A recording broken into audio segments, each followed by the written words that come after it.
to your page. So let me see if I can pull that up. There we go. Go there.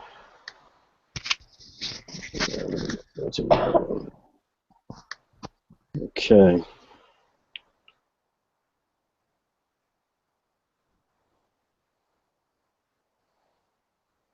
All right. There we go. Yeah, that's a good image there. All right. All right, well, everybody, this is Frederick Jones, and this is another Saturday Q&A. We're just getting started, so I'm going to take a moment and just make sure that everyone in our various social media know. We were expecting some pretty good attendance this event. This is in relationship to our kind of celebration and concentration on women manga creators and manga webcomic creators and everything that entails. It's somewhat of an unofficial launch of our subgroup from our pilot manga community, which is a group of amateur webcomic creators who are looking to take seriously the opportunity to become a webcomic creator and fellowship with other creators or other young people who are trying to get into that realm. But the subgroup will focus specifically on women creators and kind of some of the challenges and some of the perspectives that they offer. And really looking forward to the conversation today. We've got a great individual to speak about that in Andrea VOROS, the creator of our Saigami series, her creator-owned series that we publish exclusively. So we'll have a really interesting chat today. Shouldn't take very long, scheduling about an hour, but we may go a little over. But again, we're expecting some pretty good turnout, so we will just check for that everyone knows that we are now live. And so just give it a moment here, and then we'll start. So just bear with for just a moment.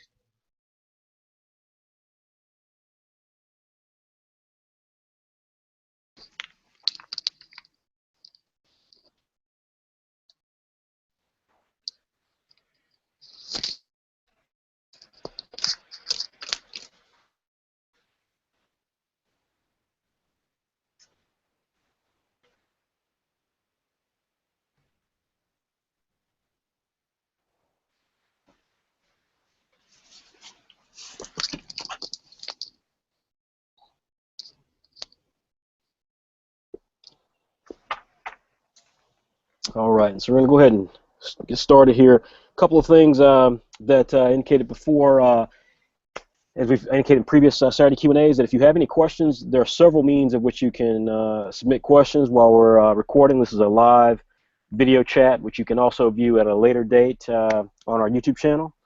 But you can send a question directly via the Google Hangout.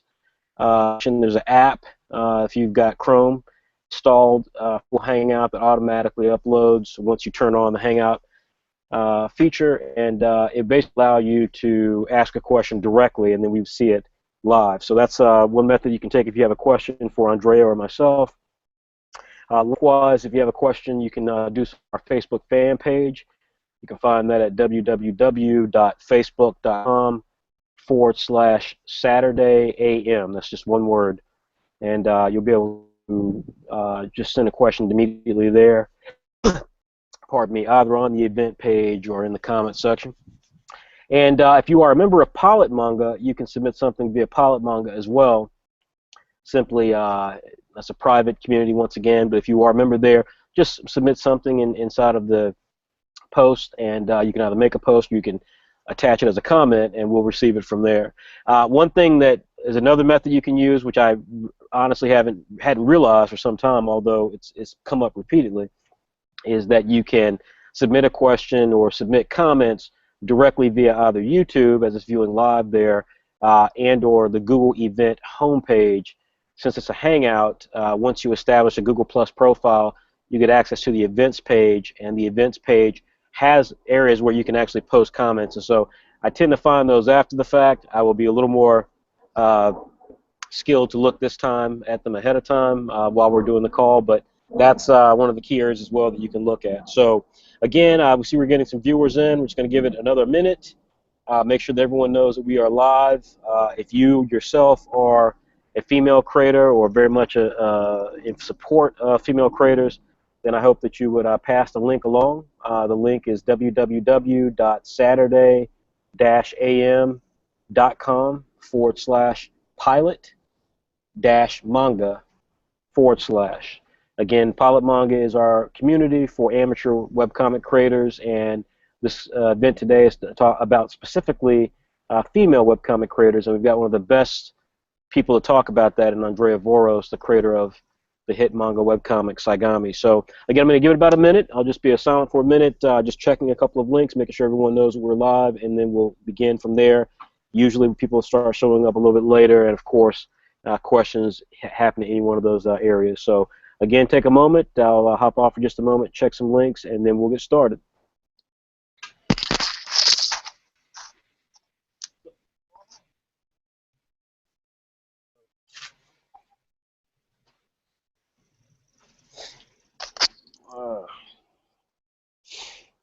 Okay. All right, so we're going to get started here in just a moment. Again, as I said before, you guys will, if you've had these calls with me before, then you guys will know that I am kind of stepping in and out as I deal with my dog, who's our unofficial mascot, even though she brings nothing to the table. It's a beautiful day here in North Carolina, so I have been very fortunate to be able to do this call outside while the weather is gorgeous. So go ahead and get started. Andrea, how are you doing today? I'm doing kind of okay. I'm a bit sick, but Okay. it's all right. Oh, okay. So how's the weather in Hungary? Actually, the weather is really nice, but I just catch the cold, so I don't even get it, but it happened. I understand. Yeah, I'm kind of in a similar boat. I just came inside the house. I've got a bit of the sniffles because of the pollen that's in the air. So in North Carolina, beautiful as it is, we get some pollen in the spring, and it just kind of screws you up a bit. So all right, I'm gonna take the final break. I swear. I'm gonna go ahead and make sure my dog is settled, and then we'll go ahead and get started. So one moment.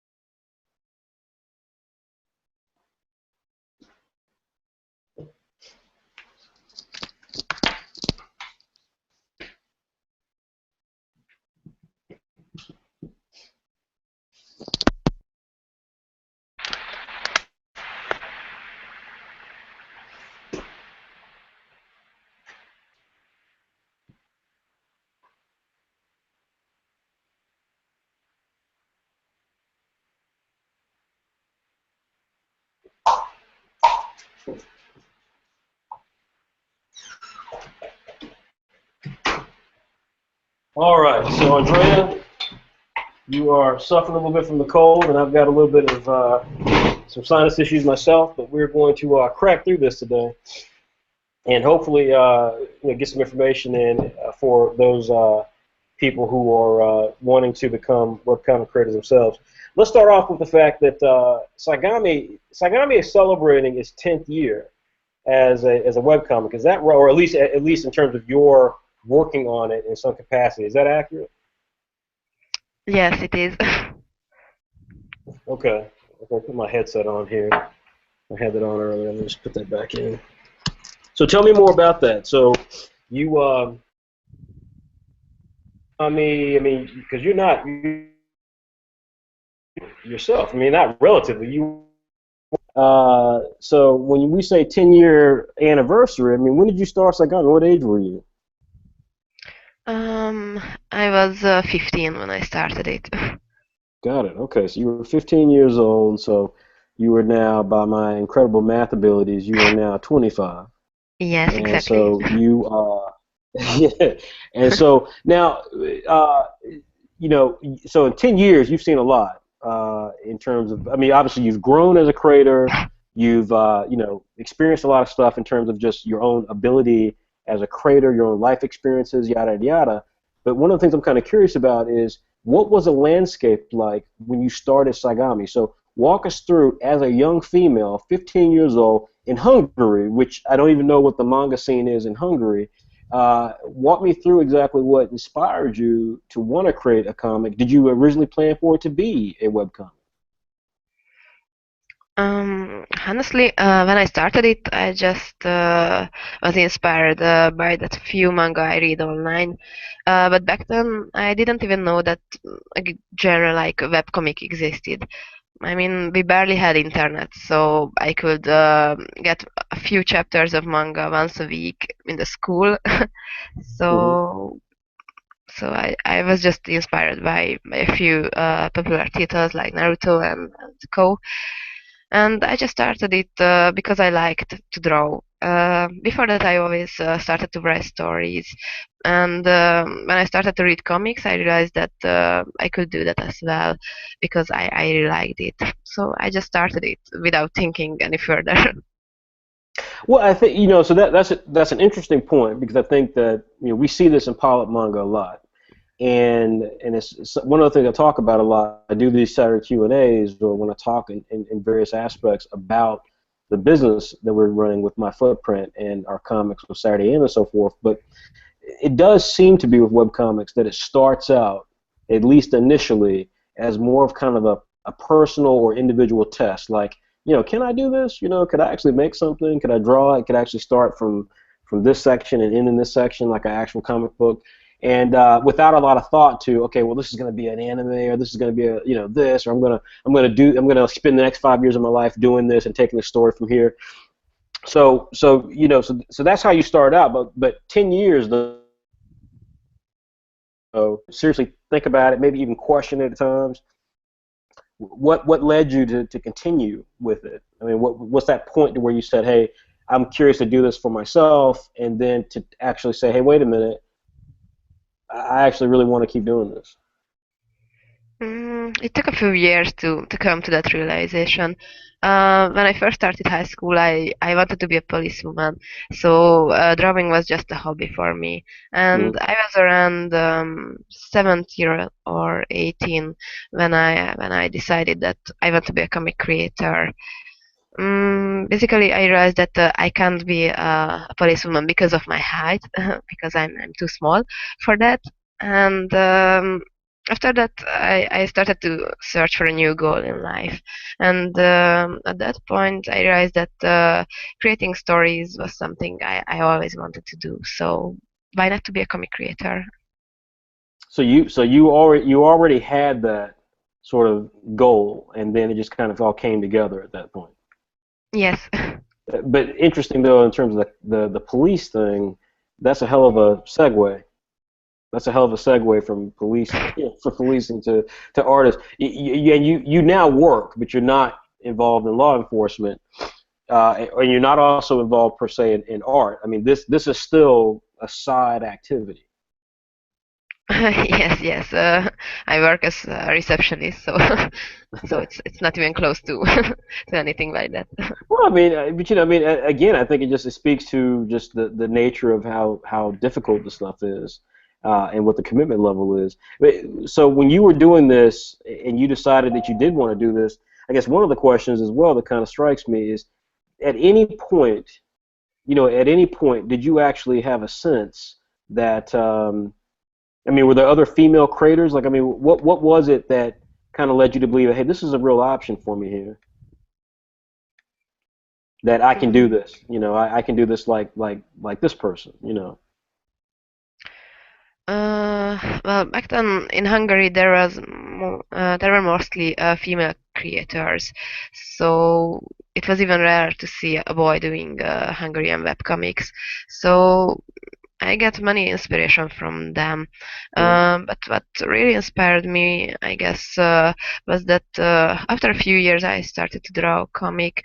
Um, Manga became a real thing in Hungary. There were many publishers who started to publish real manga, starting from big titles like Naruto or Rurouni Kenshin, Mm. and it seemed it's within a reach. So it really inspired me. Well, so then what were the manga then that attracted you to, like you said, I mean, Hungary as a nation did not have a large percentage of manga in terms of what kids could watch. I mean, I take it that you grew up like most kids around the world. I mean, you had access to, there were cartoons. You're probably watching a lot of Western cartoons, whether it was Woody Woodpecker or Superman or something of that nature. But where did manga and anime fall into that? I mean, I'm assuming it was very small in terms of its relationship to Hungary. Yes, I actually grew up watching German TV channels, which had many animes running. So I barely watched Hungarian cartoons. I mean Hungarian-speaking cartoons. so Okay. so I mostly watched anime, and when publishers started to publish manga, there came many titles which weren't even from Japan, mostly from China or Korean Hmm. comics, and it was only years later when they started to publish real Japanese manga. So, were there any female creators in that bunch that had kind of inspired you, or did the female aspect of creativity not factor at that stage of your thinking of drawing? Did that not come into it? Were there no influences in terms of like, hey, I can do this like like the creator of Ranma Half or something like that? Uh, I guess my biggest inspiration among them, who was a female creator, was an American lady called Svetlana Chmakova. I hope I'm pronouncing that right. Absolutely. Yes, I know She I can't pronounce it either, but yeah. she drove a series called Dramacon, which was Hmm. published in Hungarian as well, and I just loved that, and it was a real big inspiration for me. Yeah, and she is extremely successful. I mean, she is one of the creators in America for what they call I'm not even sure the exact anagram for it, but it's but for English language manga basically, for manga that was started by an American. She DramaCon, I think she had another called Night School as well, and but she was very popular. Is very popular and has done a lot to push manga in the United States in terms of being an actual style that Americans can attain. So that's interesting. So she was very big, or she was for you was a big inspiration. Yes, absolutely. Okay, so you talked about when you were doing this, how you kind of were just doing it to do it. The internet was not as prevalent in Hungary when you started as I'm sure it is today, certainly as it is in terms of its advancement around the world.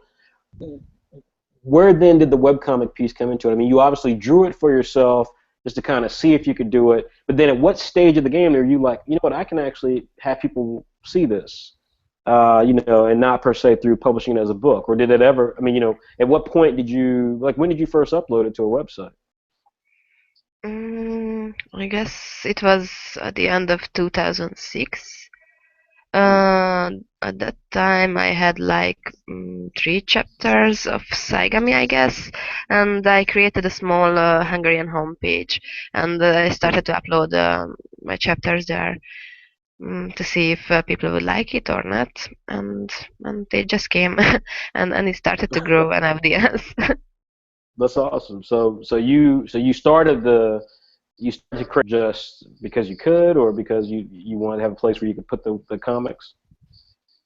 I was interested in people's opinion. Was that Um, I showed my chapters to my classmates, and they say that, oh, it's cool, but they had no real experience with manga, and hmm between classmates it can be biased. So I wanted to hear opinions from people who don't know me at all. Right. Okay. So, all right. So you wanted to branch out, get more opinion and so forth. Did you ever send it to a book publisher at all Yes, initially? I did. What was that experience like? uh, Actually, I received really good criticism. Um, I had an opinion which helped me grow a lot. And actually, this fact that I sent Saigami to a publisher led me to a smaller publication of my first Hungarian publication called Prince. Mm-hmm. So actually, it was a success in a point, not for Saigami, but for my start as a career. Okay, well that's very good. So you did go through some of the normal routes, but the webcomic scenario began as a way to get more people to expose to your work, and then just kind of remained as a place where Sagami was comfortable. I take it you were getting, because at a certain point you're getting good traffic. I take it because at some point you then decided to do a YouTube channel as well, and you've built up a very good audience on your YouTube channel. When I started YouTube, I was greatly inspired by the Rona project. Even my channel's name is Saigami Project, so I wasn't that creative with that. But I was purely inspired by them and also Mark Really. So I just started to see if I can do that as well. So it became so there was a process, and that's it. That is interesting. So I think there's a particular realm of creators in terms of their age. It's one of those kind of zeitgeist moments where I remember what MTV when it launched, what it meant for me when I was a kid, and I think a lot of people my age kind of have that sort of relationship to MTV because of what it meant at that period of time. But subsequent ages, people younger than me don't necessarily see MTV the same way I do because of that aspect, because it had to be that moment. And I think in your case, I have noticed, like in the case of White Manga as well, who also cites Rona Project as a big inspiration to him, there seems to be this thing in that period of time where Rona Project, with the way it involved YouTube and then its internet, and just really communicating about the development of the actual work of what that meant for so many young creators. Because you and White are not the only people who really started your works right along the time of Rona Project and Mark Riley's kind of initial success. You guys all seem kind of around the same age and kind of started your webcomics around the same time frame. Yes, they were really big, and they made us believe that we can do that also.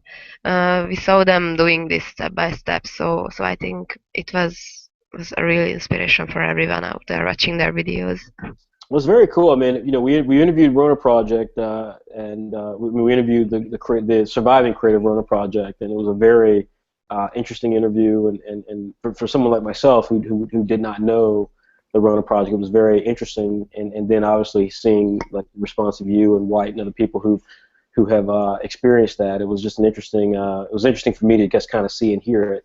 Hopefully, we'll have a chance to interview Mark Crilly at some point in the future, but.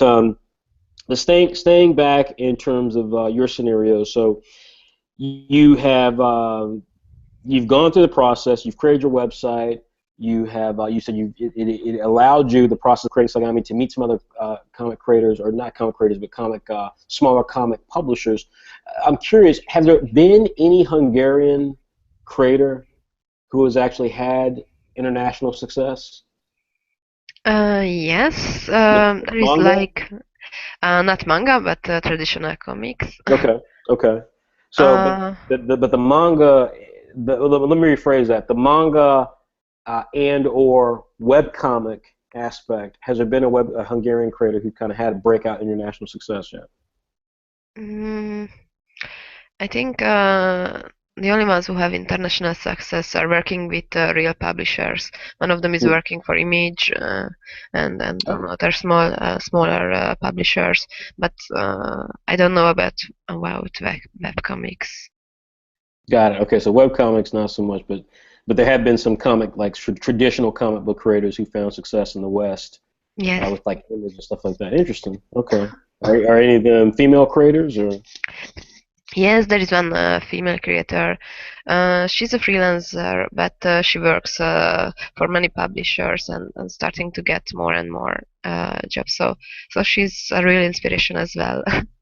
That's fantastic. That's awesome. At some point, you have to give me information, then we can see if we can interview her as well, because that's great. I mean, I do find it interesting that there are Marvel has a number of female creators who are kind of coming onto the scene and who are international. Sarah Pacelli is one that I think of, but they're not from the United States, and so they're really finding some incredibly talented female creators from outside of the U.S. I'm not sure what that says about U.S. In terms of female creators, but I do find it interesting that the international scene right now is hot with female creators. So staying with your experiences of Saigami, Saigami is an interesting mix because it is shonen and it is shoujo. It's kind of got attributes that would play to both. I know you and I, when we did a previous Saturday Q&A where I interviewed you, you talked about some of your inspirations, and for the most part, they're mostly shonen sort of stuff. I mean, you didn't reference a lot of stuff like Sailor Moon and things like that. But but you know, your art does have that quality of shoujo. There is a romance that is hinted at, or a love triangle that's kind of hinted at in the series. So I'm curious to know, like, what was your initial plan with Saigami as you began to seriously develop the story, and what sort of responses have you gotten for that? First of all, I wanted to create a story that I would like to read, and as I was a fan of both shonen and shoujo genre, I really wanted to mix these things, and I tried to develop my art style to fit both genre in a way, so having action as well, but also with more shoujo-ish elements. So I really started it on an instinct, I guess, Hmm. because I didn't do that much research at that point, so I just started to do what I wanted to do. Well, so have you received a good response? Like, in other words, do you have a lot of? I know the information about this, by the way, but I'm curious to know if you did you experience something different before you came to my footprint. But do you have a strong female fan base, or is it mostly male, or do you know what your fan base is?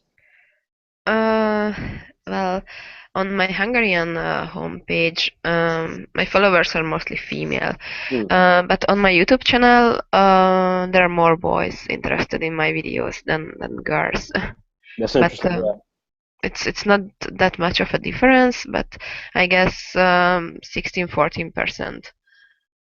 60 So and 40%. yes, Interesting. 60% being male. yes. Okay, interesting. No, I mean that's great. That's what I was kind of curious about was related to that. That's similar numbers that we see. Obviously, when we look at your stuff, it's predominantly male audiences, but there's a strong female base as well that seems to be sitting there as well. So that's great. So with that being said, then given where you are with your work, you've been doing this now for 10 years. What is the hardest thing that you've seen in terms of just working on the series? Obviously, there's the motivation to continue. There's the work itself, just drawing it with all the other activities that you have. But like, what are some of the challenges that you experience creating a webcomic that by all intents and purposes, certainly with our data, is one of the strongest webcomics out there in terms of performance. But what is that experience like? I mean, what are the difficulties? Well, I won't talk about deadlines because everyone should know that they are hard to meet. But probably the most difficult thing for me is that I worked on Saigami for 10 years, and I reached chapter Hmm. 16, and then I started to recreate the whole story. So it's really was hard to start from scratch, and I changed many Hmm. things story wise as well, not just art wise, and sometimes it's really hard to decide whether I should stick to some of the old story elements or I should just go a completely new way. So it can be kind of hard. You and so I think it's important to say, and obviously people who are watching this can see on the screen, Sagami will be publishing Volume 1, which in the works for a while, but it is definitely coming. Version that's both in Hungarian as well as in English. We're really excited about it because it's just a fantastic work by Andrea, and this collects the first several chapters. How many chapters will this have, Andrea? The first 7 chapters plus the Christmas First special. seven. Yeah, first 7 chapters plus a Christmas special, which we only had. We'll talk more about Saturday AM and some of the pieces so that those of you who don't know us or are new to our publishing brand can check out some of our materials, support creators like Andrea. But the reason I want to say that is because, like you said, like many webcomic creators, one of the difficult parts was that you created this, you kind of saw you could do it, you kind of spent, because I mean, you don't have 10 years worth of material if you were drawing day, so you went back and had to kind of reform the series a bit a few times, once or a couple of times, to get it to where it finally is today, right? Yes, yes. And so you said like one of the challenges with that is trying to figure out like what is the right process or what's the right sort of balance of material that is both the things that you want to read, the things that are true to the characters, and then I guess the things that are true or the things that you think your readership wants to read. And you know, what sort of feedback were you getting? I mean, because again, like I said, you had kind of some different. You had a Hungarian audience, which is predominantly female.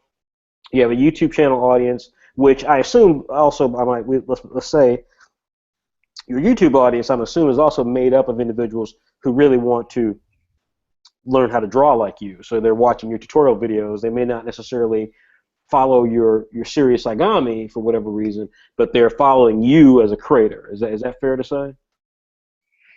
Yes, I think most of my YouTube viewers are coming for the tutorials and not for the actual comic. But there are so many who are following me because they are interested in my works, not just my how-to videos.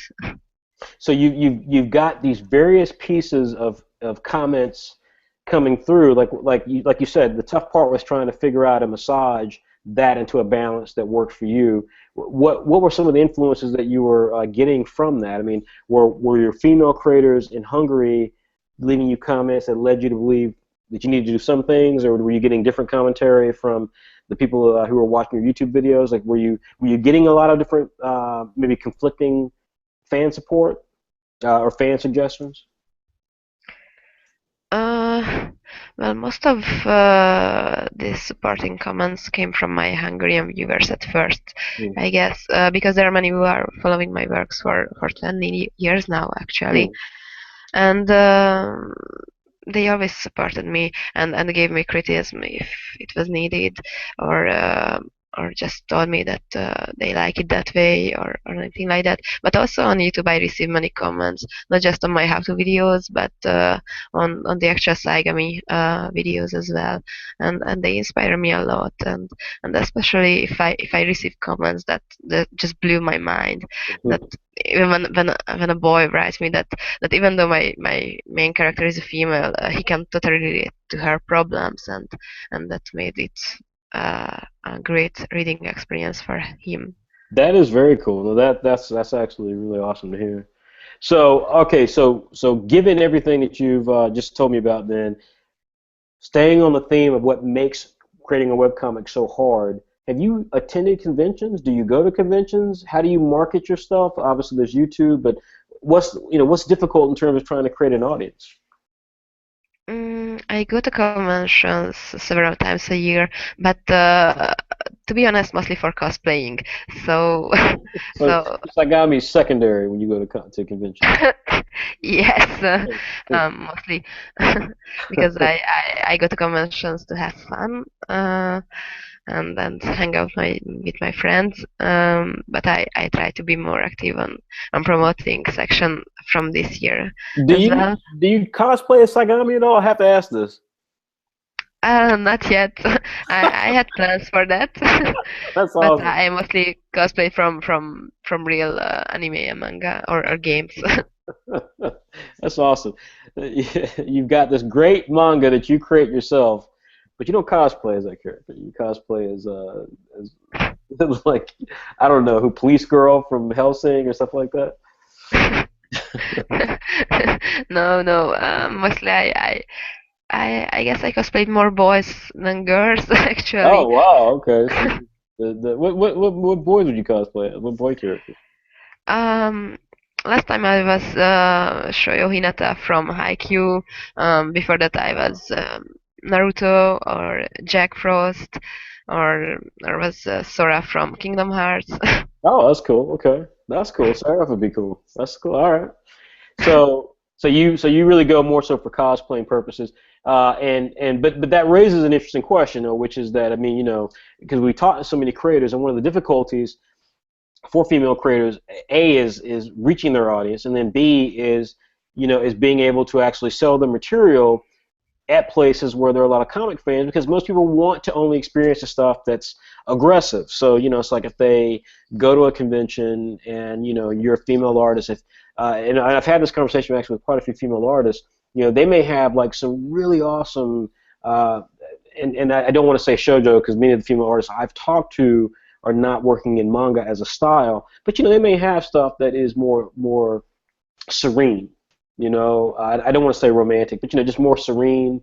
It might be like a more like a less aggressive image, and they'll say that they'll make no money if unless they have aggressive images like Batman, punching a criminal, or Wolverine slicing somebody. That's what will actually get them the chance to make money and talk to fans, because people otherwise will just kind of look at their booth and just walk right by. So you so far have not had the ability to have that experience yet, because you've not had a booth specific to Saigami yet. Is that fair to say? Actually, we don't have an artist alley in Hungarian cons, so it will be hard to get a booth and promote things like that. Mm-hmm. We have like one booth for every Hungarian comic creators. So it's not that good for creators like in Western conventions. So it's kind of hard to sell and promote your works like that.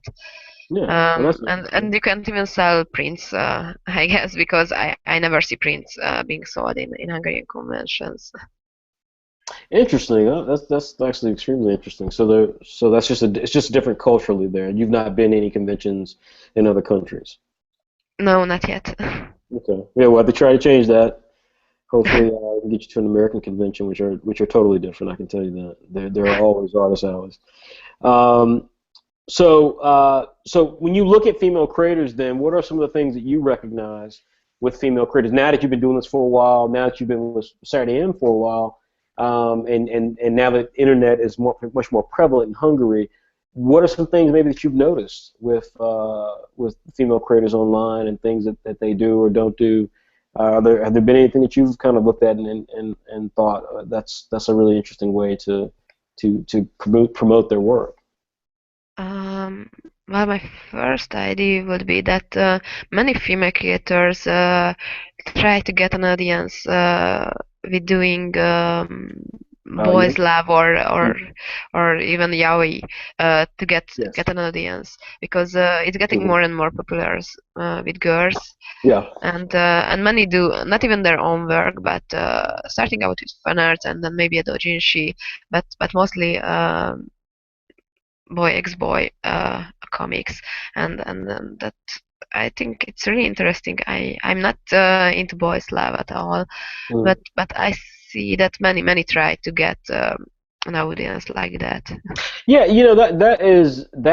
that's actually interesting. You and I have not talked about that, but that is interesting, and you're right. That is a phenomenon that is specific um, to a large percentage of female manga creators. That's a very interesting comment that you made, because one of the questions I was going to ask you was about Kickstarter.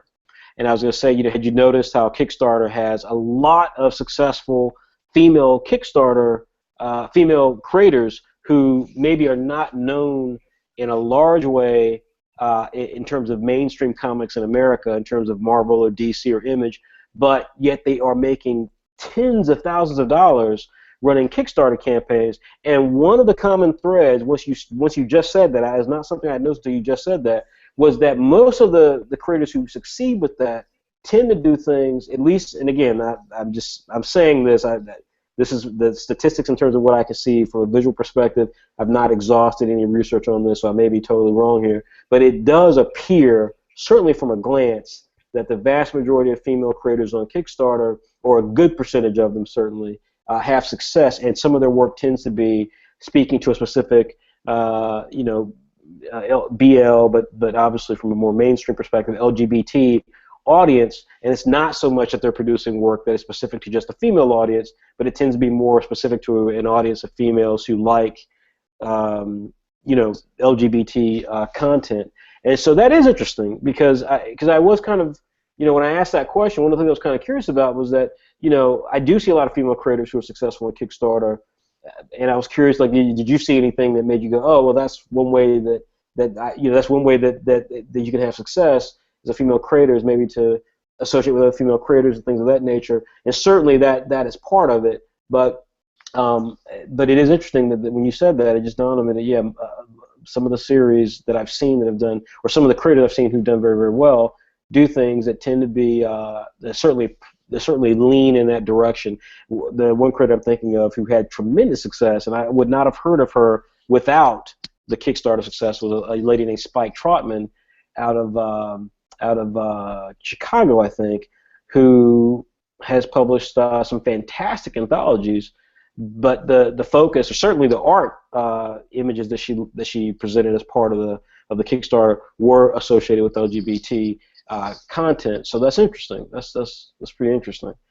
But so from that being said, from that perspective, then when it comes to female creators, though, you know, what sort of things do you think would be effective for female creators working together who maybe are not, who maybe have more diverse palette of genres they're hoping to strike, things from shoujo to shonen to you know, romance, you know, to I mean, horror and so on. What sort of things do you think, you know, would work for helping to provide more exposure?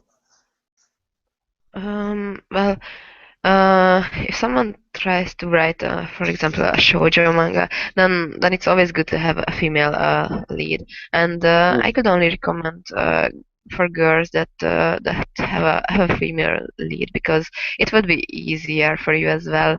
And and even though I have comics who have a boy main characters, I think it's fairly more easier. And probably you can go you can have a more honest main character if you share the same gender. Though if you're working on a shonen title, it's kind of hard to have a female lead, because it's originally a genre for boys, and especially for younger boys. Mm. So it's kind of hard. Well, I would respectfully disagree with that. I would say that I agree that you know, if you have to accept that you may not be in your comfort zone, and that's certainly true. That's why there are so few minority characters in comic books of a certain age, because most of the white male creators who are creating them maybe weren't as comfortable writing about Asian characters or African American characters, so on and so forth. But I do think that you know, I think that first of all, I think if you're going to create a work and have it have a sense of humanity, then it has to look and feel like the world. And as a result of that, then you have to write the world as it is, so that people around the world can have a connection to it. But I get your point, though. And by the way, as well, I think that there's some shonen manga that can have female protagonists and work.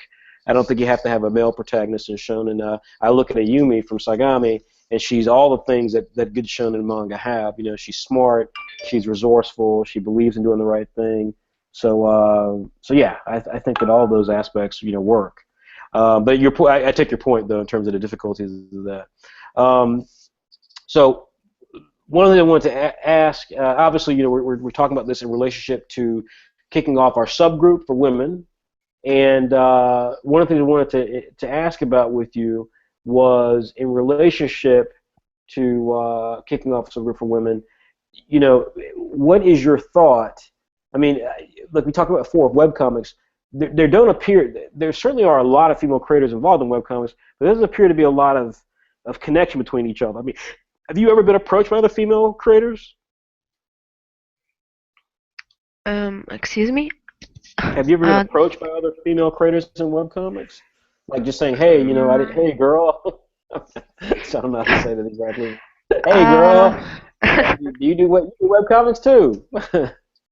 well, some creators, yes. I guess mostly Hungarians, and Hmm. some international creators as well, but not that many. I guess I'm approached by more male creators than female creators. Okay, all right. So you okay, got it. And so we'll actually ask the question here. Will Colin, and I wanted to read it to you. It's a really great question here. Very similar, just going back just a moment to what we just talked about regarding shonen shoujo and where female creators can try to uh, succeed. He says, it's becoming more prevalent in mainstream Western comics as well. That this idea that there's a lot more diversity, both ethnically as well as sexual orientation. And he says more and more books like X-Men are showcasing those types of subset groups. Of course, the information with X-Men that just came out was the fact that one of the characters, Iceman, in the most recent X-Men comic book, has been revealed as being gay. And so he was saying, so Will was asking, since Saigami plays with multiple genres, would you be interested in playing up differences in traditional gender roles in the future with Saigami? And I just thought that was a great question. So what's your answer to that, Miss Voros?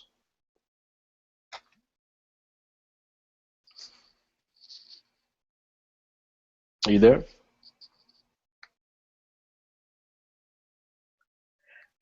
Yes, I have certainly talked about that. um, but yeah, I guess that would be a spoiler. So, um, Well, so you something that something you thought about. We can leave it at that. yes, yes, it's really something that I think it would be interesting to include, and Yeah. and it certainly is a point on my list. Yeah, I would say that just spoiler alert in general. That I mean, I started my footprint with the goal of creating a company that created brand new properties or work with creators who are creating brand new properties that reflected a more diverse worldview than what was traditional in the Western world of entertainment. And to Will's point, we see Marvel now bending over backwards to create different content, which is great, by the way. But either making characters gay or changing male heroes into female heroes and white heroes into black heroes and so on and so forth, and that's great. I mean, the world is so diverse, and the reality is that there was I keep hearing people talk about how, oh well, that's reverse racism, or that's playing whatever sort of silliness that people bring up, and what they never mention is that the only reason that we have so many white superheroes is because that same form of reverse racism or whatever was being played then, where people were creating content without really showing the world. They were just creating the content that they felt most comfortable with, and so I applaud the creators who are doing the female creators who are doing LGBT stuff, as well as those creators who are just using their own opportunities to stretch out, branch out, and create content that looks more like the world. Whether it's a lead character who's female, a lead character who's a different nationality, a different ethnicity. I mean, we need that type of diversity for the next generation of content, next generation of young people who will be inspired by that. We need to have that so that we can have a more perfect world. So I'm very excited. So it's great, Andrea, that you're doing that. But now let's talk about the female subgroup and kind of what our plans are for that. So we have a group called Pilot Manga, and its initial objective was really just to serve as a place for serious webcomic, amateur webcomic creators. And there are a lot of groups out there who do forums and have in fact, all the major webcomic groups had like a Facebook group where you could go and talk about how strong is Goku and Dragon Ball, and why are my webcomics not getting looked at more. I mean, all of them have their own little idioms. But in the case of what we wanted to do, we really wanted to stick to the heart of what my footprint was all about, which was to really try to simulate and to offer a true sense of what a webcomic future would look like for the creator, in the sense of the responsibilities, as Andrea said, with deadlines, the responsibilities with creation and trying to create consumer-facing properties. And so we created this group really to serve as like a really just as a safe zone for serious webcomic creators to come and have really in-depth conversations, both about their work, about the tools that they use, about the sort of philosophy behind some of the things that they try to do, character dynamics, and so on. And we've had tremendous success with it. It's a private group, so you can't join unless you request to join.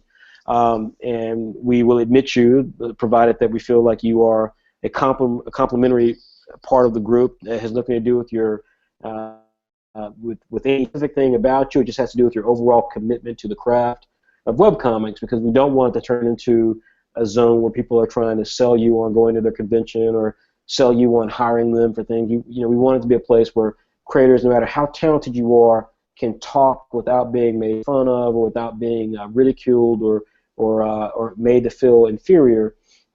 And so we've had tremendous success. Out of nearly 1,000 people who've requested to join, we're now upwards of nearly 330 people who've actually joined. We have another 150 that I'm working through right now, and we've produced nearly 40 creators who've actually produced a work that we were able to evaluate via our test flight program, which is a monthly competition where we put together a set group of rules, and they enter against each other, and so we have a chance to actually be evaluated professionally. You can actually watch those videos right now on our YouTube channel, which I can tell you is really quite awesome, and it gets great reviews because no other place can webcomic creators go and get that level of detailed, like really, really, really detailed critique about their craft or about their hobby or the thing that they want to do as a career. And so we take great pride in that. But one of the things that we've noticed with this very diverse group of people that we're building in this community is that we've noticed that we do still see the same sort of tropes, where it's a lot of kind of male fantasy, fan fiction, Naruto knockoffs and Dragon Ball Z knockoffs, things like that. Very little in the way of diversity. We don't see a lot of female-oriented characters, or we see a lot of female creators, but we don't see as many female characters. We don't see a lot of different genres. We don't see shoujo or comedy or slice of life or romance or horror. Not nearly enough, that is. And so we want to, since the group now, we wanted to create subgroups to start to micro-target sectors that A, we feel are really important, and B, that we feel are creators that kind of get the short shrift, because if you're in a group and everyone's only doing Naruto type activity, then you don't feel the support, or you feel less inclined to step out and be judged trying to do something original. You don't feel good about that. We wanted to let people know that that's exactly why we formed the group, is for people to feel good about the ideas that they had. And so we wanted to target the women in our group, and we had quite a few of them, and make it a real zone for the ability to see more types of content from a female perspective, and hopefully to help inspire and create more female creators who can make webcomics either for us or for other webcomic groups. And we're not, we don't hold a monopoly on webcomics. We just do what we do, which is produce top quality webcomics that we enjoy, but we don't begrudge anyone else for doing something with another group. So so we started the women's subgroup, and so this is kind of the unofficial kickoff. We wanted to speak to Andrea because as one of our core members, one of our management members in the group, one of the house properties of Saigami, Andrea has offered to help to lead this women's group so that we could actually have a group that really met some of the objectives that we'd love to see them meet. So Andrea, I'm going to talk a little bit about it now, but I'd like just to take a minute and if you wanted to say any words about the women's subgroup and what you hope to see within it, and feel free to take this moment to do so. Okay. Well, I hope that there will be many in the group who are really interested in working seriously on manga or webcomic, and I hope that we will help grow each other and and have conversations that can help us a lot. So I'm really looking forward for this group. Yeah, couldn't agree more, and that's my feeling as well. I mean, that's the reason why I wanted to do this. And let me say a couple of things. One is that, uh, again, our very first winner of our very first test flight was a female. It was Philippa Boorman of the United Kingdom. Philippa is not only a really lovely young lady, but she is supremely talented. She created a manga that we hope to complete one day because we're firm believers in it, called Animale. It's about a giraffe that has to compete with all of the animal kingdom to become king of the beast when the lion dies.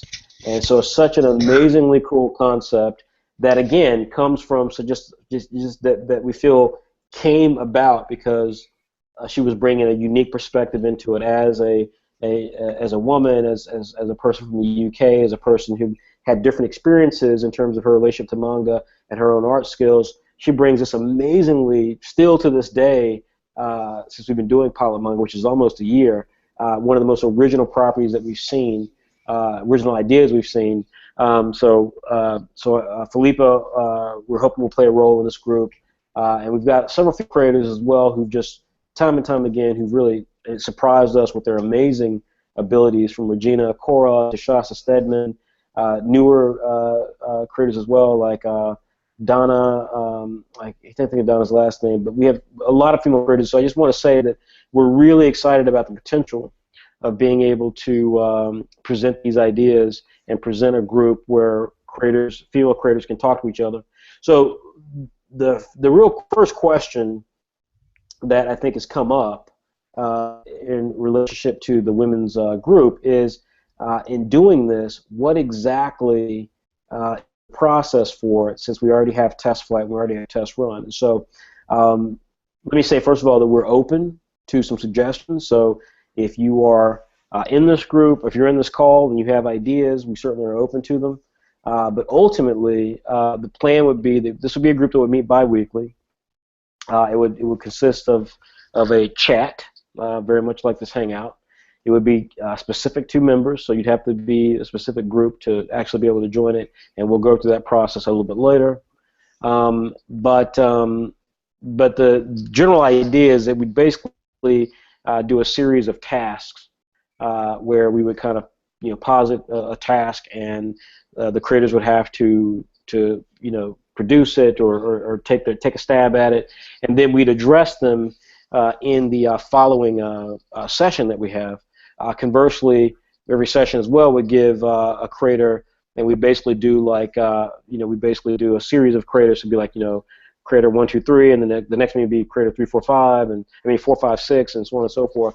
But they'd be in a position to actually present their work and receive just immediate critique right there on the spot. So it's really meant to set up kind of similar to test flight, but it's not so much about competition or being competitive.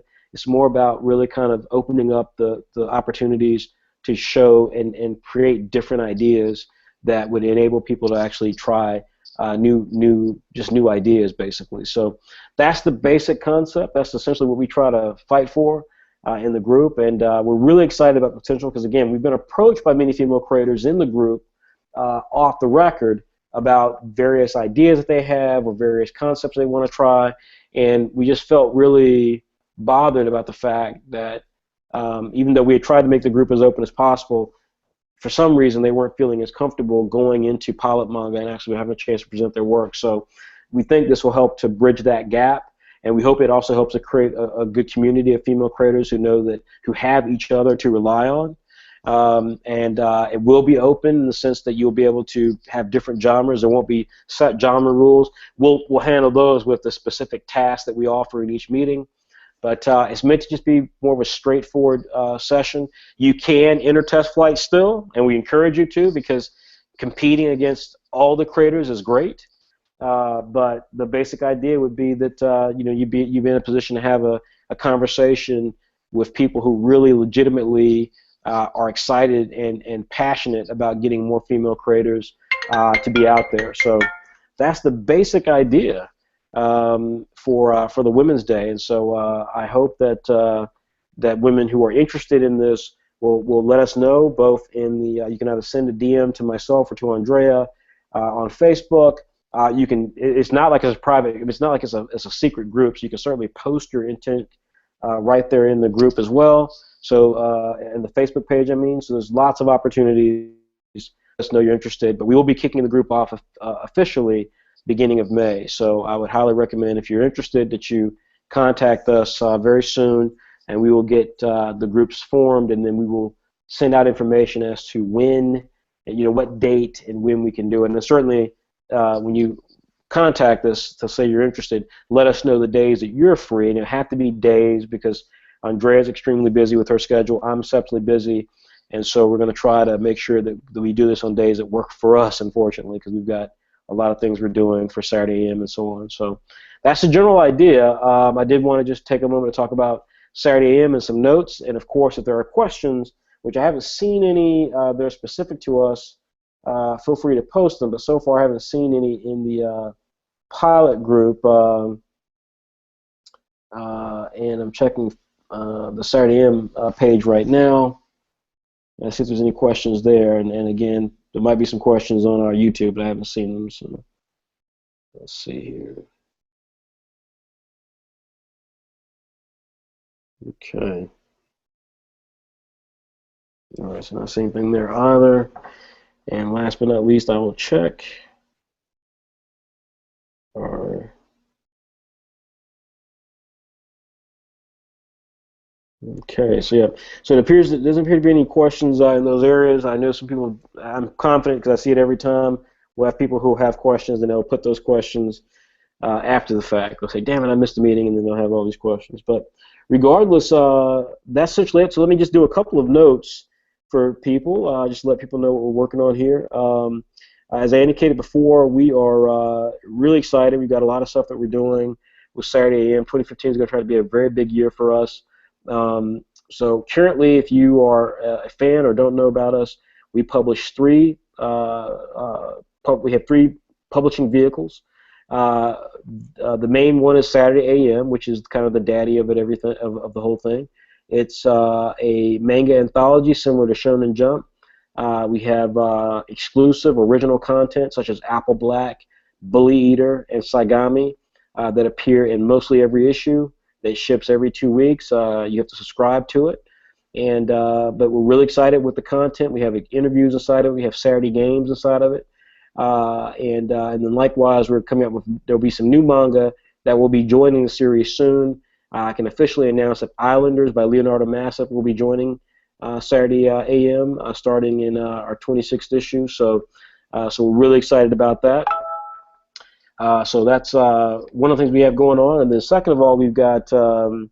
Second of all, we then have Afternoon WebX, which is our second longest running publishing vehicle. That is a line of webcomics that essentially you can get.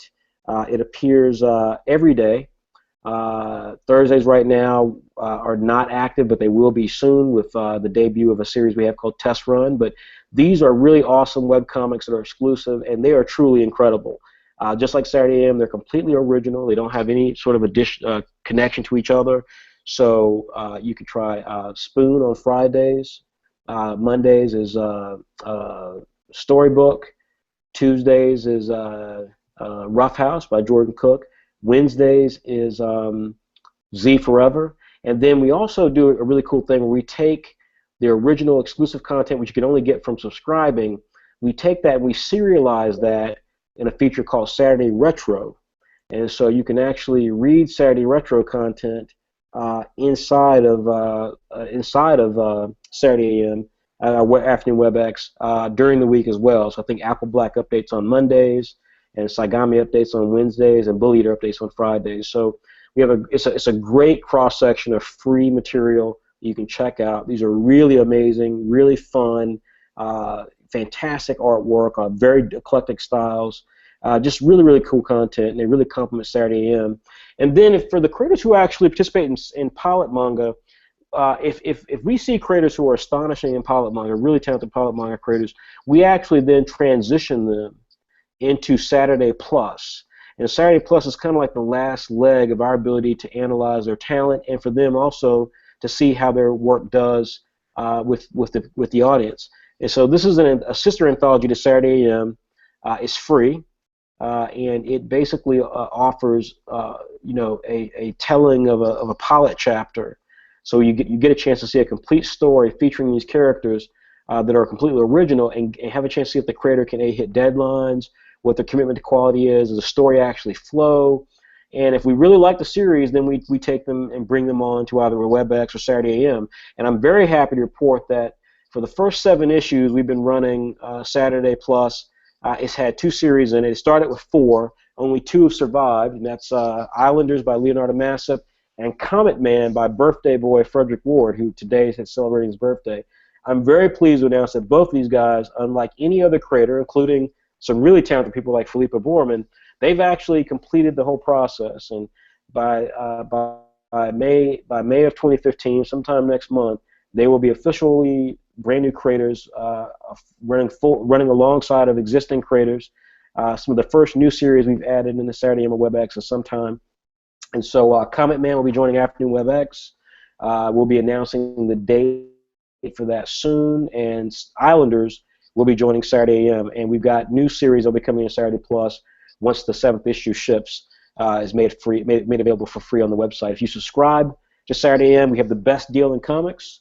So if you want to see some of this awesome manga webcomic talent from some truly top-tier webcomic creators, then you simply pay $5 a year, and you get Saturday AM. You get 20 issues of Saturday AM. There is no one else who comes close to producing that sort of content with that sort of value. But if you pay $25 a year, then you get several cool things. You get 10% off discount on Saturday Tank. You'll get a really cool T-shirt, which we'll be actually putting an ad for on our Facebook page later today and on our website. But the Saturday AM T-shirt is really cool. It says "Live every day like it's Saturday," and it's a really cool T-shirt you can wear and just kind of be cool around your local town. And then you get Saturday AM. You get 20 issues of Saturday AM. You get 20 issues of Saturday Plus. You get access to exclusive chats. And last but not least, you get a comic that we will only debut for subscribers of that level, the $25 level, which is called Saturday Wars. And that's coming. It will feature a crossover with Saigami and Apple Black and Spoon, and all of our top webcomic series will come together in a big Avengers type of story. It's going to be really fun. It's got some amazing artwork to it. And so, again, don't really know anyone else who's doing anything like that. Certainly we were the first to announce something like that. So it's a really awesome opportunity. It's great. And there'll be something in it as well for pilot manga creators. So if you're really excited about us and you're really supporting us, then pay attention and stay tuned. There'll be some cool stuff we'll announce about that. Last but not least, I just want to say that Andrea, who's been incredibly awesome today to join us, she's been suffering from a little bit of a cold, but her allergies, but she's here, and we really appreciate it. She's one of our top creators. She's one of the leaders in our group. She's of course just an amazing person individually as well as a great talent. Her book which is entitled Saturday, which is titled Saigami, which is going to be our Saturday Tank. That actually is available. It is available for pre-order. You can pre-order it today. You will get a free subscription if you pre-order either the digital version or the print version, or if you pre-order the digital or print version of the Hungarian, English or Hungarian, either version will get you a free subscription to Saturday AM. So it's well worth it. We're working very hard. We've missed a couple of dates. We're working very hard, though, to get that material, to get the book ready for release in early May, and then we'll be announcing plans for the next Saturday Tank that we do. If you're curious about our quality, the quality of our Saturday Tanks, you can start off with the absolute best example of that, which is Apple Black Volume 1. It's our very first Saturday Tank. It has done tremendously well. It's got amazing work, of course, by White Manga. And if you haven't tried it, if you don't know anything about Saturday AM, try Apple Black Volume 1. Purchase it. It's on Amazon right now. You can check out either the pre-sale for Saigami or the purchase for Apple Black. Either one of those you can do at www.saturday-am.com/tanks. TANKS. We have a question before we wrap up, and it's from Tiana Conyers, who is a young lady who is actually in our group, Pilot Manga group. So let me posit the question to Andrea, and then Andrea, Andrea, feel free to give an answer. She asks, do you feel that female creators are discriminated against in some way? So she says, first of all, do you think that female creators are actually discriminated against in some way? And I'm curious to get your response on Mm, well, I think yes, in a way. Because I remember I received a comment that I'm a girl and I can't write a good action or adventure manga, and I had many of those kind of comments, that. saying that if I'm not a boy, I can do that. Uh, it was really frustrating because that's just bullshit. So it it's not about your gender. It Right. doesn't matter whether you are a boy or a girl.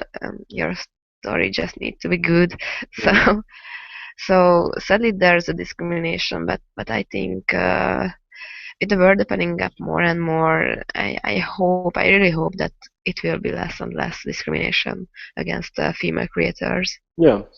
Yeah, I think I mean, I can't say I've personally seen discrimination with female creators. But again, I'm not female. I consider myself to be very aware of things that are happening, but I can't say I've seen a lot of it. But again, that's how discrimination works. I think this is what, again, a lot of people who are extremely conservative maybe miss, is that discrimination happens not because you see it. It happens because it's insidious. It happens when you don't see it. And it's those moments that really hurt people and affect people and change lives, because it's a very insidious sort of thing when racism or discrimination or prejudice occur. It's never overt. When it's overt, you can do something about it. But when it's not overt and it's subversive, that's when it does the most damage, because it then fools other people into thinking it's not real, and it very much so is. So I personally can't say I've seen it, but I'm sure, based on comments that Andrea made, and then just little things that I know are some results that I see of things that don't make a lot of sense to me, that it must go on at some level. What I can say, for example, is having been in the video game industry and being an executive in the video game industry, I can say that that I was when I got into the industry in the late '90s, and I was part of the marketing team, the ad agency that was working on Sony PlayStation launch items here in the United States. That I was very struck by the lack of minorities and women at shows like E3 or in the video game industry when I was sitting in meetings, and that ultimately changed 10 years later.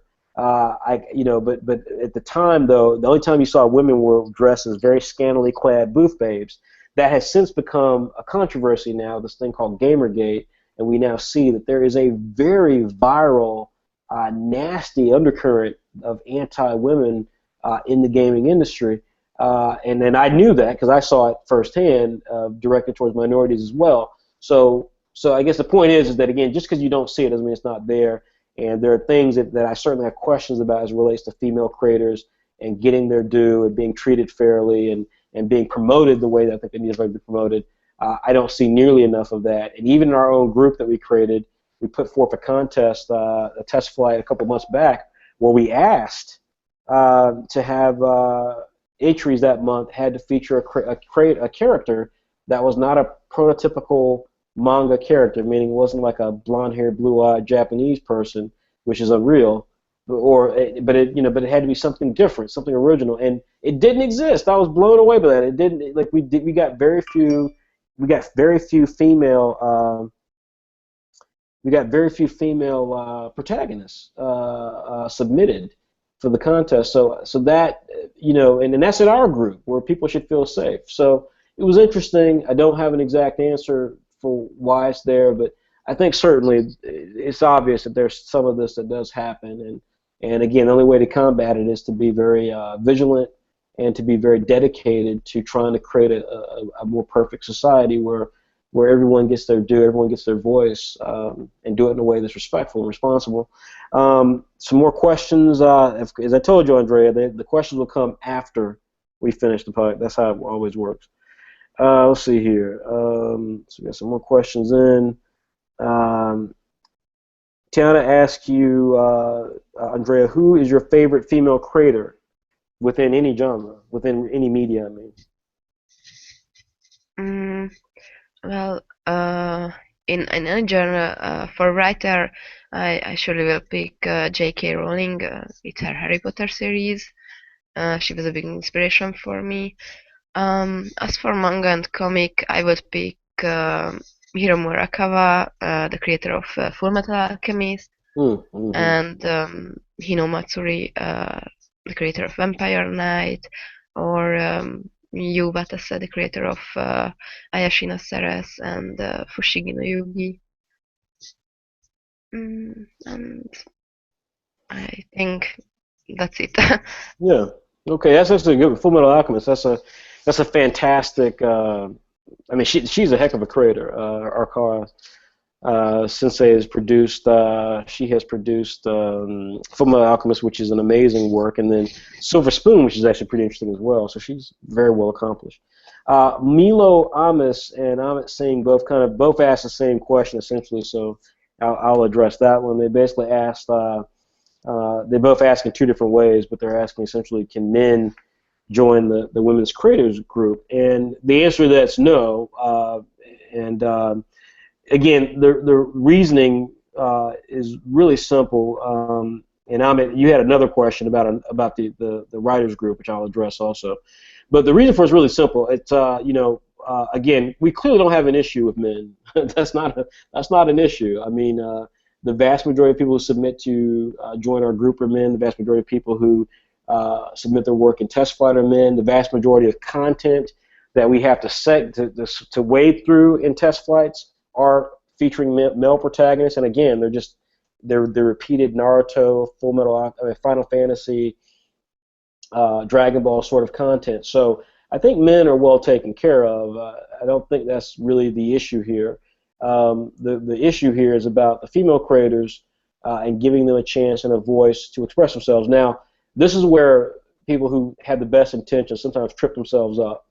And so I know the question is being asked because I can only imagine for all the right reasons. Again, although I do find it a bit interesting this question is being asked at all because, as I said before, there's been no issue with men. These same questions from Amit and Milo, I've not heard either one of them ask that question in relationship to themselves in the existing competitions. Like, well, hey, how do I get more time to show my work? You're clearly taken care of should you choose to admit. And Amit, I don't know if you've submitted anything yet, so submit something, and that'll take care of you. So I don't want to be cynical about why those questions are being asked, but it does strike me as a bit odd because, again, like, it's about women. Like, we're trying to boost up the performance of women. So it's not a question of, well, I'm a guy and I really want to support women and so forth. Then support them by telling more women to join the group. Support them by telling the women in the group to join the subgroup. But I don't really see why or how this is a concern for men in the group about whether or not men can join the women's group. It really has nothing to do with the men. It's about trying to boost and improve the performance of women who are in our group and who we really want to, by the way, add more diversity to the content that we go through.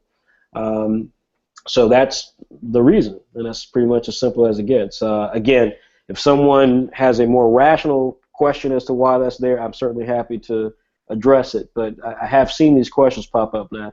I find it to be a bit odd, frankly. Amit,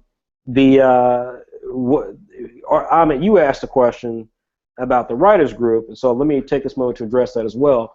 You asked, you seemed a bit perplexed about why a person who is both a writer and an artist can't join the group, and I find that question, frankly, as odd as I find your question about the women's group, because the answer is, again, that the guys who are writer and artists do not have a problem presenting their content. The vast majority of content we have are from writer-artists.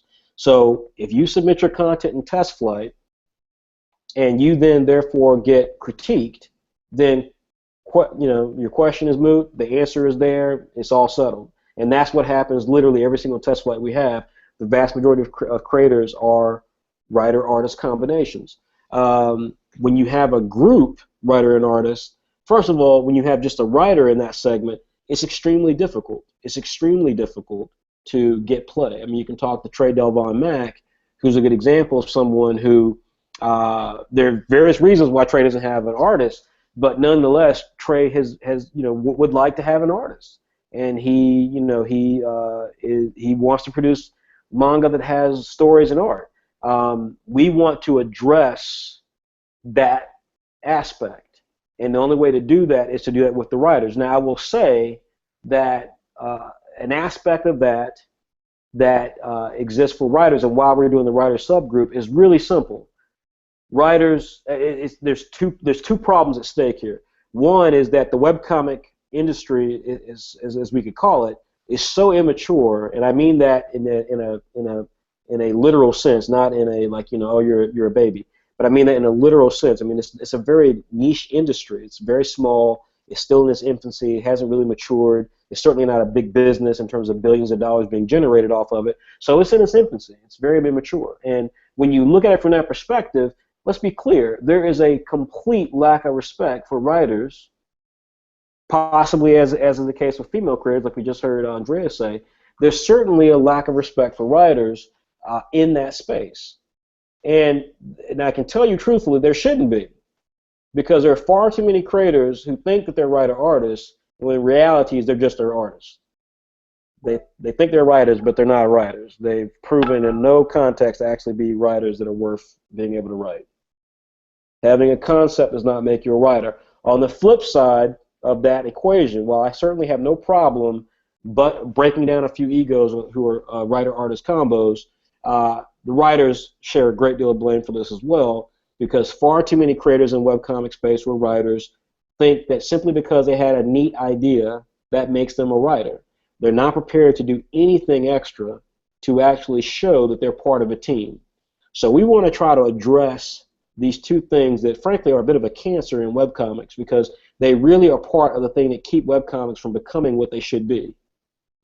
We started the company again, we started Saturday AM to try to challenge all the negative aspects of what webcomics are. No matter how pretty the website looks and how much money some of these websites have that are our competitors, the fact of the matter is that we are not a website, and we were designed not to be a website that has thousands of webcomics on our site, and 99% of those thousands are uncompleted. We're not that group. We are a group that's dedicated to actually having original content that fits a certain sort of style, and that actually gets the job done. It tells a story. It ends at some point, and we try to have all of our creators trained that way.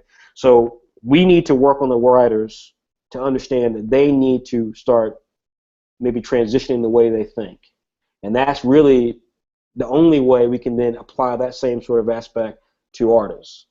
But in terms of artists who are writer-artist combinations, nothing has affected them. They are the vast majority of people who are part of Pilot Manga. They're the vast majority of people who submit material to our test flights. And so, again, the writers subgroup and the women's subgroup is in no way going to impact a person who is a quote-unquote writer-artist, not in any way whatsoever, or male writer-artist, because those guys are well taken care of. So that's not really an issue. We have another question here from Kamani Jackson.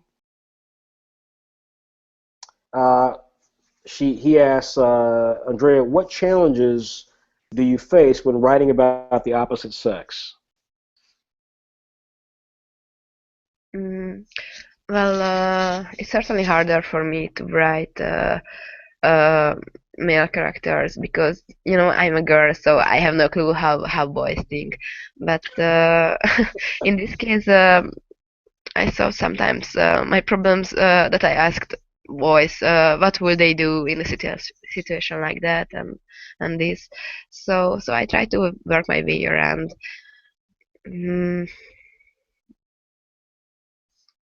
Other challenges. Well, I try to use my experiences and try to think the best solution for writing male characters. Well, two things to that. One, I saw that Milo's comment was a little different. So I did want to address his comment because it was slightly different. But let me just state that in the case of in regards to the aspect of writing male characters, how difficult it is, I think the important thing with that, as Andrea just indicated, is that um, you never really know how another gender or another ethnicity or another sexual orientation thinks. But what you can be sure of is that humanity works the same way. And the example I use of that is that there is no way in the world that kids in China, kids in the Middle East, kids in South America, and Europe are having a fit to see Avengers Age of Ultron, other than the fact that everybody on a human level understand what it feels like to want to be a hero and want to fight the bad guy and want to look heroic and have powers and stuff like that. That's a human trait. And when you play on the human aspects of what unites us all, that's what makes movies successful. That's what makes content successful. That's why Naruto, with all the weird idiosyncrasies that the Japanese have sometimes in their manga, and I certainly have an issue with a lot of the stuff they have in their manga today, the fact of the matter is that it's popular around the world because there's a humanity to what the characters are going through that everyone can relate to. And it's the same thing with movies like Slumdog Millionaire, which was a huge hit around the world. It didn't just because the cast and the environment was mostly taking place in the country of India, in no way affected someone's ability to understand what it feels like to be pressured, or feels like to fall in love, or feels like to be out of your depth. Everyone can relate to that. So humanity should always be the key thing that you look for when you're creating content. Never let the differences of a character impact your ability to create that character, because that's how we get stuck in the 1950s, and we have the sort of worldview that we had where comic material and media content looked only a certain way. That's how we end up with that sort of thing, and we end up with a world that doesn't actually look like the world that we created. So you've got to be willing to step outside of the box. But when you do that, just remember the core aspect of that is humanity. That's always the most important thing. As long as you're true to the humanity of someone and their dignity, you will always be able to tell a story featuring a character who's nothing like you, because everybody can relate to that. And to Milo, I was going to say Milo Kunis. That's wrong, Milo. Milo Amis, who wrote about his question. His question, while similar to Amis, it wasn't exactly the same. So I apologize for comparing the two. He was asking, kind of in the women's group, can a boy and a girl team up as a writer and an artist, or vice versa? And Milo, honestly, I would say no, just because I think that's again, it's kind of like trying to find. There's a great skit right now with Amy Schumer about rape, where it's obviously not the same things what you're saying, but it's that idea of trying to like find little needles that are slightly different enough to where it's like, well, what about this scenario? Would that work? And let me just say, for right now, we just would prefer to have a group with female creators in it who, and it's not a feminist thing. It's just a group of female creators in it because we just want to see what that will yield. And we just, we want to have the ability just to see what that yields, and we'll go from there. That's why I said in the group earlier, and again, I know you may not have heard the whole video, that's why I said earlier that under no circumstances does being in the women's group negate a female creator from entering test flight with everybody else. In fact, we encourage them to do that. We hope they will do that, because only by aligning yourself against everybody else do you actually have a chance to see what your work actually is capable of doing. Just having your work sit alongside of other women, while that can empower you and should empower you, we hope it empowers you and maybe inspire you, and maybe offer new ideas, the only way to truly judge and value your work is in league with everyone else. And that's why we want to make sure that while it's a subgroup, it's not a group. It's just a subdivision of the larger group that we have. And that's that. So I think that's pretty much it. I mean, we answered Kamani's question. Let me see if there was another thing here, but I think that's probably it. Let's see here. I think that's it. Okay, Kamani said, beautiful answer to my comment. Thank you, Kamani. I try to be beautiful. All right, Andrea, I really appreciate you taking the time. That was very, very nice of you today to take time out of your schedule, and I know you're battling a bit of illness, but thank you again. Thank you as well. Yeah, so, Andrea, so when will we see Sagami next? In the next issue of Saturday AM, It'll so be look issue forward to it. 24.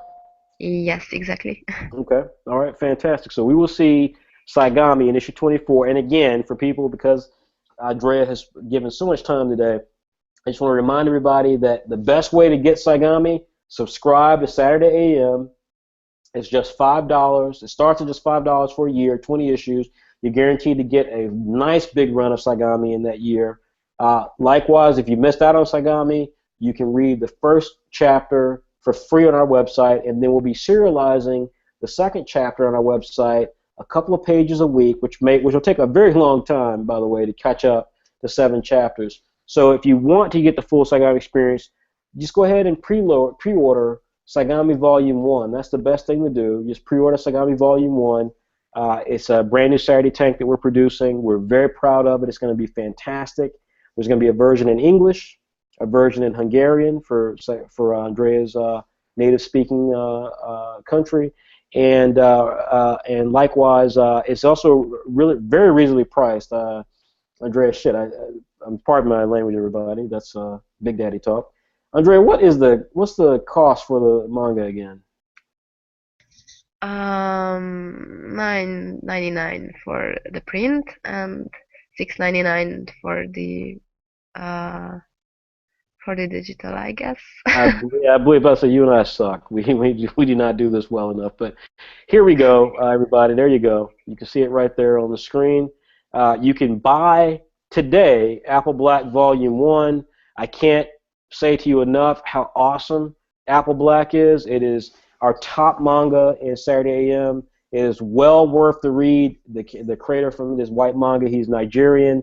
You will not believe that he is not a Japanese superstar because the work is that good. It is really that good. And right behind it in terms of quality and popularity and time frame in terms of just being a really a big manga on the world stage is Saigami. So you can buy Apple Black Volume 1 today. Try it yourself. Don't take my word for it. $12.99 for over 200. It's nearly 250 pages of content.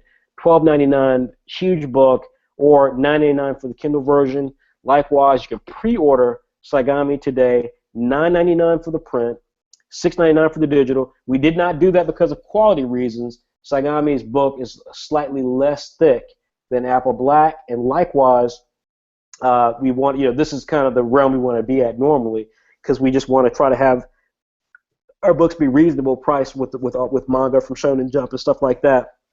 But you can pre-order Saigami today, and the great thing about pre-ordering Saigami is that you get the free $5 subscription to Saturday AM. That'll come to you. We'll send you the note for it, and then you'll get the offer code. You'll be able to do it. If you have pre-ordered it and not received it, contact us at info@saturday-am.com. And likewise, if you subscribed and not got your T-shirt, which is understandable because the T-shirt just launched, then please let us know. We'll make sure we get that to you.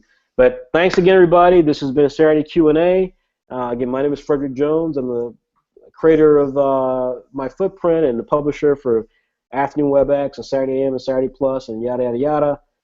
Really, really appreciate Andrea VOROS for taking time out of her schedule. She is the creator of Saigami. She's a major principal within Saturday AM, and also supporting us today, just kind of giving us support and passing some questions to us, was Will Coland, who is the he's the co-writer for Bully Eater. He also is going to be authoring some interviews and such for us. He's done quite a few in the past, and will be playing a bigger role as well within the writers group when we announce that. So stay tuned for the next Saturday Q&A where we do a session all about the writers subgroup, and we can answer your questions from there.